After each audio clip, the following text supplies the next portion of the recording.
Hi everyone, ఇంకో బీచ్కి అయితే వచ్చేసాము. ఇది మూడో బీచ్ మేము రావడము. దీని పేరు వచ్చేసి వాకిగాన్ బీచ్. ఊరి పేరే ఉంది ఈ బీచ్కి. ఎండ అయితే చాలా అంటే చాలా ఎక్కువగా ఉంది. అందుకేనేమో చాలా మంది జనాలు ఎక్కువగా ఉన్నారు.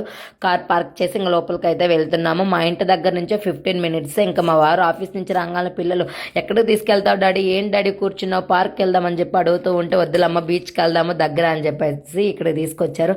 మా పాప బాబు అయితే ఇసుకుని చూడంగానే వాళ్ళకి ఫుల్ ఎంజాయింగ్ హ్యాపీగా ఉంది. మా పాప చూడండి, పిల్లలందరికీ ఇంతేనేమో, మట్టిని చూస్తే అంత హ్యాపీ ఉంటుందేమో. మీ పిల్లలు కూడా అంతేనేమో. కమెంట్ సెక్షన్లో కమెంట్ చేయండి. ఇంకా మా వాడికి అయితే ఇక్కడ గవ్వలు కనిపించినాయి అంటే డాడీ గవ్వలు ఇవ్వు అని చెప్పేసి అడుగుతా ఇద్దరు తీసుకొని వస్తున్నారు. ఇక్కడైతే చాలా మంది ఎప్పుడో మధ్యాహ్నం వచ్చేసి టెంట్లు వేసుకొని కూడా కూర్చొని ఉన్నారు. మేమైతే వెళ్ళేసరికి 6:30 అట్లా అయింది. ఇంకా మా పాప అయితే ఒక చెట్టు దగ్గర కూర్చోబెట్టి ఇంకా ఆడుకోండి అని చెప్పాను. నేనైతే సర్లే వాటర్లోకి వెళ్దామని చెప్పి వెళ్తే చల్లగా ఉన్నాయి. ఒక 5 నిమిషాలు ఉండేలోపు కాలు అయితే పెయిన్ వచ్చేసింది, లెగ్స్ రెండు అయితే. ఇంకా తెలుగు వాళ్ళండి ఇక్కడ వాళ్ళ ఫ్రెండ్స్కి ఏదో సర్ప్రైజ్ గిఫ్ట్ ఇస్తున్నారంటే 2 monthsలో పెళ్ళి ఉందని రింగ్ సెరమనీ. ఇంకా రిటర్న్ వస్తుంటే బోట్లో ఇక్కడ పోర్ట్ అయితే ఉందని అన్ని బోట్లు ఉన్నాయండి. ఇప్పుడు ఇంకా ఈ బీచ్కి అయితే వదులుతారేమో ఇవన్నీ.